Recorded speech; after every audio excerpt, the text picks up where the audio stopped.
নমস্কাৰ বন্ধুসকল, welcome to my YouTube channel Assam career job. আজি পুনৰ টোটেল 4টা বিভাগৰ ফালৰ পৰা কিছুমান গ্ৰেড 3 আৰু গ্ৰেড 4 ভেকেঞ্চি ওলাই আহিছে আৰু বিভাগকেইটা অসম চৰকাৰৰে হয়। আপোনালোকে সেইকাৰণে ভিডিঅ'টো শেষলৈকে চাব। অফিচ পিয়ন, অফিচ এছিষ্টেণ্ট এনেকুৱা ধৰণৰ ভেকেঞ্চিসমূহ আছে গ্ৰেড 3 গ্ৰেড 4 লেভেলৰ। 8 পাছ 10 পাছ 12 পাছ ডিগ্ৰী সকলোৰে বাবে ভেকেঞ্চি আছে আৰু দৰমহা আপোনালোকে ভালেই দিয়া হ'ব। 35,000 মান টকাকৈ দৰমহাসমূহ দিয়া হ'ব আৰু আছাম গভৰ্ণমেণ্টৰ চাকৰি হয়।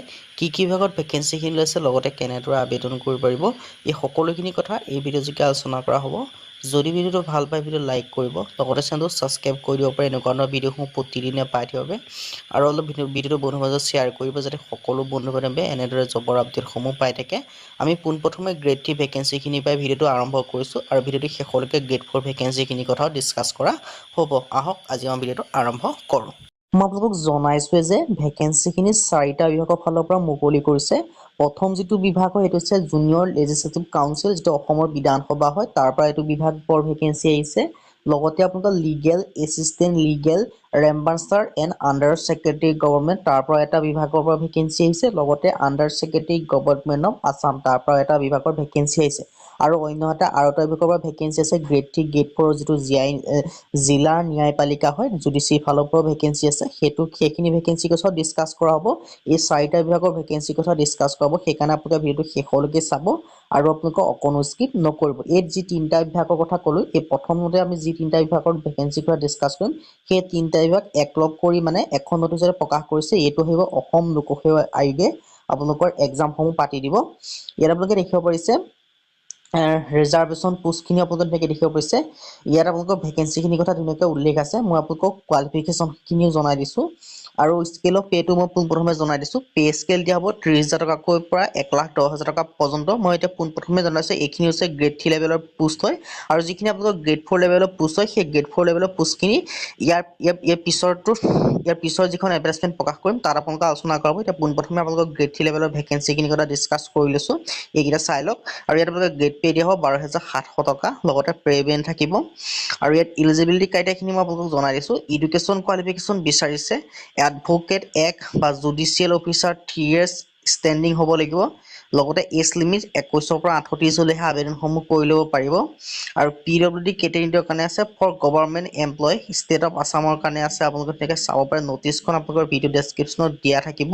আৰু এই ভেকেঞ্চিকেইটা যিকেইটা মই আপোনালোকক গ্ৰেড 3 লেভেলত পোনপ্ৰথমে জনাইছোঁ ভেকেঞ্চি, এইকেইটাৰ আবেদন ষ্টাৰ্ট হৈছে 6/6/2024, মানে আপোনালোকৰ জুন মাহৰ 6 তাৰিখৰ পৰা আবেদন ষ্টাৰ্ট হ'ব।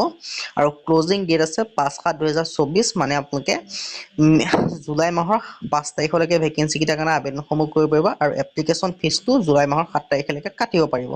আৰু এপ্লিকেশ্যন ফিজখিনি দেখিব পাৰিছে, জেনেৰেল কেণ্ডিডেটৰ কাৰণে 250 টকা, 297 টকা, SC SC OBC MBC মানে 97 টকা 20 পইচা, BPL কাৰণে 47 টকা 20 পইচা, PWD কাৰণে 47 টকা 20 পইচাকৈ দিব লাগিব। এই ভেকেঞ্চিকেইটাৰ কাৰণে আবেদনসমূহ কৰিব লাগিব, গ্ৰেড 3 ভেকেঞ্চি হয়। এতিয়া আহিলোঁ আমি যিখিনি গ্ৰেড 4 আৰু গ্ৰেড 3 অন্য এটা বিভাগৰ পৰা ভেকেঞ্চিখিনি মুকলি কৰিছে, সেই বিভাগটোলৈ গৈছোঁ। আপোনালোকে ভিডিঅ'টো শেষলৈকে চাই থাকক, কোনো স্কিপ নকৰিব। আজি আপোনালোকৰ যিটো 4 নম্বৰ বিভাগৰ পৰা ভেকেঞ্চিৰ পৰা মুকলি কৰিছে সেইটো কৈছোঁ। ইয়াত আপোনালোকে দেখিব যে নটিচখন এখন মুকলি কৰিছে মে' মাহৰ 29 তাৰিখে। ভেকেঞ্চিখিনি আছে অফিচ এছিষ্টেণ্ট, এইটো আপোনালোকৰ গ্ৰেড 3 লেভেলৰ ভেকেঞ্চি হয়।